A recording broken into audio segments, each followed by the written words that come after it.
انتوا شايفين الجمال ده؟ يلا بقى اعملوا الحتة دي زي اعملوا الحتة دي زي المعكرونة دي بالظبط. بس روحوا بيتكم بقى واعملوا، بس ياكوا تنسوا بقى تدوسوا لايك واشتراك على القناة. ازيكم يا بنات، عاملين ايه؟ بنتي قالت الجملة دي تلقائي اول ما طلعت، وقلت لازم تسجلها تاني معايا لانها كانت عجباني جدا. يا رب تكون ضيفة خفيفة عليكم. هنعمل مع بعض النهاردة صينية نجرسكو.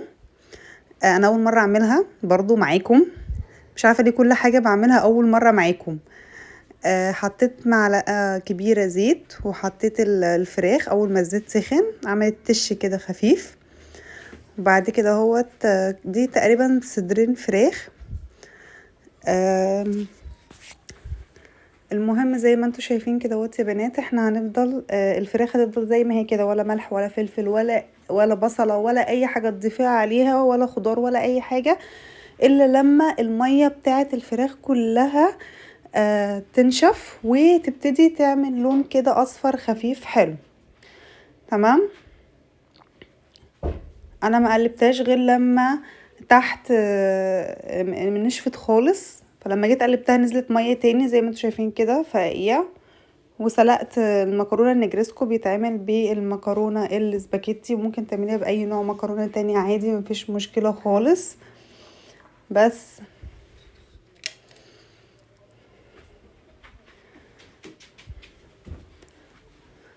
الاغلبيه يعني بيعملوها بالمكرونه الاسباجيتي، وانا من عشاق المكرونه الاسباجيتي انا وبنتي الصراحه، بس يعني جوزي مش بيحبها. بس تقريبا في البشاميل هتبقى احلى بكتير من اللي بالصلصه.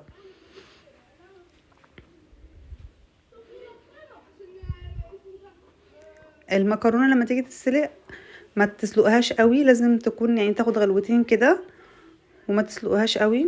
والميه بتاعت السلق بتاعتها خدوا منها كوبايه، حطوها على جنب عشان هنبتدي نعمل البشاميل. زي ما انتوا شايفين كده انا حطيت زبده، معلقه زبده كبيره او معلقتين زبده كبار، وحطيت حوالي 4 معالق دقيق كبيره، وحطيت نص كيلو لبن، زائد حطيت 3 كبشات من شوربه كانت موجوده عندي في التلاجة.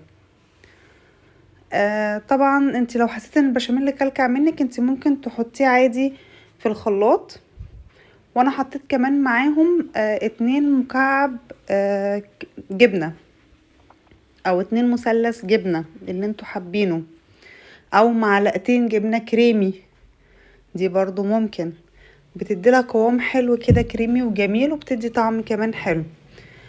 انا حطيت طبعا بقى التوابل اللي انت عايزاها، ملح فلفل مرقه، ده اللي انا حطيته. بس طبعا الملح انا قللته لان انا حاطه طبعا ملح في الفراخ، وحاطه والشوربه اللي انا حطيتها فيها ملح، فالملح انا قللته، وكمان حطيت مرقه فالملح انا قللته. بعد كده اهوت زي ما انتم شايفين كده رحت مطلعه المكرونه وحطاها في البشاميل، ورحت حطيت عليها خلطه الفراخ. في ناس بتحط البشاميل المكرونه الاول وبعد كده بتروح حاطه فوقيها الفراخ، وبعد كده تروح حاطه طبقه مكرونه كمان. انا عن نفسي مش بحب الحركه دي، انا بحب حتى في البشاميل لما اجي بعمله برضو بخلط كله مع بعض، لكن ما بحبش اللي هو الرق ورقب. ودي برضو دي حاجات يعني ايه، اذواق شخصيه كل واحد وعلى حسب اللي بيحبه. هنا انا حطيت فصلت شويه بشاميل عشان احطهم على الوش، وحطيت بشاميل من تحت، وهحط بقى البشاميل اللي انا فصلته فوق.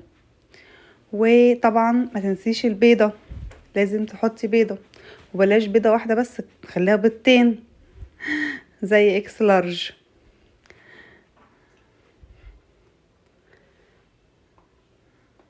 زي ما انتوا شايفين كده انا حطيت بيضه في البشاميل، انا هعمل البشاميل ده حطيت بيضه في البشاميل وبيضه في على الوش، في البشاميل اللي على الوش. دي جبنه موتزاريلا انا عاملاها في البيت، ولو في اي حد يقدر يفيدني هي اخضرت ليه انا مش عارفه، انا عملتها في البيت وبس اخضرت مني، مش عارفه ايه السبب. فلو تقدروا تفيدوني في التعليقات ايه سبب ان انا الموتزاريلا اللي انا عملتها غدرت مني، فهكون شكورة ليكم جدا. ودي طبعا البشاميل بعد النجرسكو بعد ما طلع. بالهنا والشفا ليكم كلكم يا رب.